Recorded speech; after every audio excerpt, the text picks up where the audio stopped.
علی علی علی علی۔ ایک عالم دین کہتے تھے میں گزرتا تھا اور ان قبروں کو دیکھتا تھا بچپنے میں سمجھتا تھا کوئی بڑے بڑے لمبے لمبے لوگ دفن ہیں، تو میں لوگوں سے پوچھتا تھا بھائی یہ کن کی قبریں ہیں جو اتنے بڑے بڑے ہیں؟ کہا یہ قبریں نہیں، یہ گندم کا بھوسا ہے۔ تو میں نے کہا دانا کہاں گیا؟ کہ جہاں سے آیا تھا وہی لوٹ کر چلا گیا، بھوسا یہی رہ گیا۔ قرآن نے کہا انا للہ و انا الیہ راجعون، خدا نے کہا میں نے روح کے دانے کو تیرے بدن کی زمین میں بو دیا، ایک دن آئے گا اس دانے کو نکال کر وہی بھیجوں گا جہاں سے آیا تھا، لیکن اس بھوسے کو زمین کے اندر دفن کر دوں گا۔ دماغ زمین کے اندر، آنکھ زمین کے اندر، زبان زمین کے اندر، ہاتھ زمین کے اندر، پورا جسم زمین کے اندر چلا جاتا ہے، لیکن روح جہاں سے آئی تھی وہیں پر پلٹ کر چلی جاتی ہے۔ یہ فلسفہ حیات ہے، یہ فلسفہ زندگی ہے کہ جہاں سے آئے ہو وہیں پر پلٹ کر چلے جاؤ گے۔ اب دیکھیے دو چیزیں ہیں، ایک روح ہے ایک جسم ہے۔ اگر آپ بیمار پڑ گئے تو آپ کس کے پاس جاتے ہیں؟ ڈاکٹر کے پاس جاتے ہیں کہ ڈاکٹر میرا علاج کرے۔ اگر آنکھ خراب ہو گئی ڈاکٹر کے پاس گئے، اگر کان خراب ہو گئے ڈاکٹر کے پاس چلے گئے۔ بھائی ڈاکٹر کے پاس کیوں جاتے ہیں؟ تاکہ یہ ہمارے جسموں کا علاج کرے۔ ایک اور چھوٹی سی مثال دے کے سمجھاؤں، یہ سائنس کا بھی اصول ہے کہ ہر جز جو ہے اپنے کل کی طرف پلٹ کر جاتا ہے، ہر جز اپنے کل کی طرف پلٹ کر جاتا ہے۔ روح وہاں پر پلٹ گئی جہاں سے آئی تھی۔ اور ہمارے اوپر ایک اعتراض ہوتا ہے بھائی شیعوں کو جب دیکھو تو علی علی کرتے ہیں، جب دیکھو مولا علی کا نعرہ مارتے ہیں۔ شیعوں کی کوئی ایسی مجلس نہیں جہاں پر اہل بیت کا ذکر نہ ہوتا ہو، شیعوں کی کوئی ایسی مجلس نہیں جہاں پر علی کی ولایت کا ذکر نہ ہوتا ہو۔ یہ شیعہ اتنا علی علی کیوں کرتے ہیں؟ ہم کہتے ہیں یہ قانون سائنس ہے کہ ہر جز اپنے کل کی طرف پلٹ جاتا ہے۔ نبی خدا نے کہا کہ علی ہے کل ایمان، ہم ہیں جز جز، جب علی کا نام آتا ہے تو جز کل کی طرف پلٹ کر چلا جاتا ہے، کیونکہ علی ہے کل ایمان۔ اور جب کل کا ذکر ہوتا ہے تو جز اپنے کل کی طرف پلٹتا ہوا جاتا ہے۔ جن کے دل میں ایمان نہیں وہ علی کی طرف جائیں کیسے؟ کیونکہ ہمارے دلوں میں ایمان، کیونکہ ایمان مولا فرماتے ہیں ہمارے شیعہ نور کے وہ ذرات ہیں کہ بکھرے ہوئے ہیں پورے کائنات میں۔ یہ اصول سائنس کا اصول ہے۔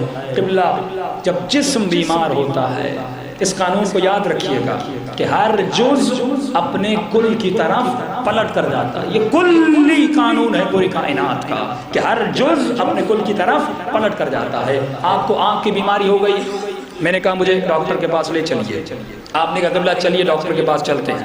جیسے میں ڈاکٹر کے پاس گیا تو میں نے کیا دیکھا؟ ڈاکٹر کی آنکھیں خراب ہیں اور آہو بکا کر کے کہہ رہا ہے کہ میری آنکھوں میں درد ہے۔ میں کہوں گا بھائی پلٹو، جو ڈاکٹر اپنی آنکھ کا علاج نہیں کر سکتا وہ میری آنکھ کا کیا علاج کرے گا؟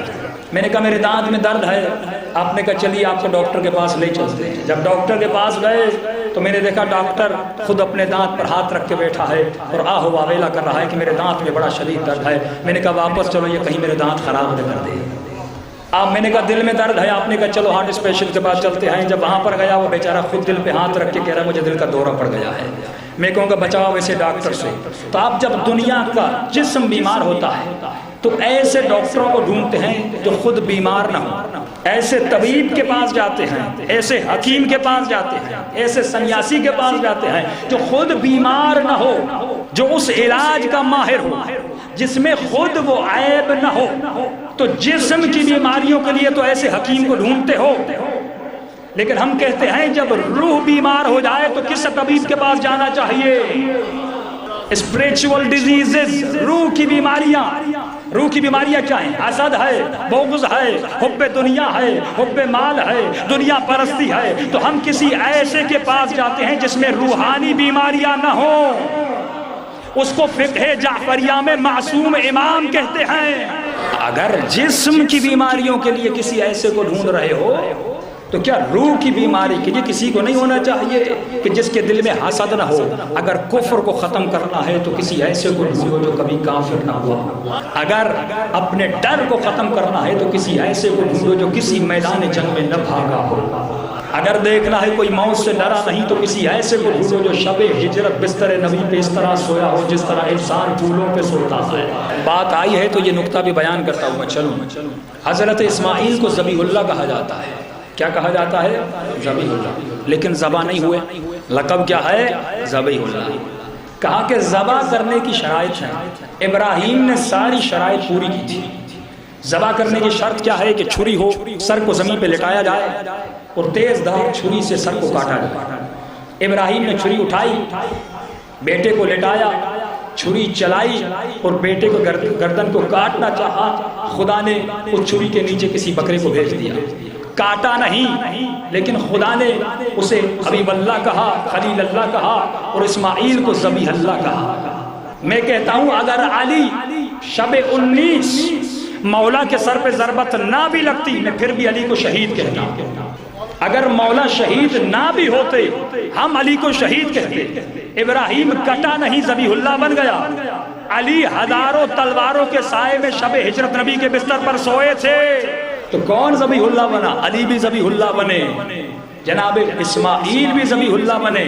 فرماتے ابراہیم کا کمال یہ تھا، ان کی نبوت کا کمال یہ تھا، ان کی عصمت کا کمال یہ تھا کہ انہوں نے اپنے بیٹے کو شب ہجرت، انہوں نے اپنے بیٹے کو خنجر کے سائے میں لایا تھا۔ ہم کہتے ہیں جو اپنے بیٹے کو ایک مرتبہ خنجر کے سائے پر لایا اس پر تو ایمان ہے، لیکن جو ابو طالب بار بار اپنے بیٹے کو تلواروں کے سائے میں سلاتا رہا، اس کے بارے میں کیا کہتے ہو؟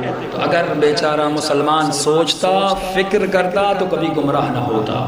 اگر تاریخ کے واقعات میں فکر کرتا، امام حسین کربلا سے چلتے ہوئے ایک ہی جملہ کہتے ہیں، الناس عبید الدنیا، لوگ دنیا کی غلامی میں ہیں، لوگ دنیا کی غلامی میں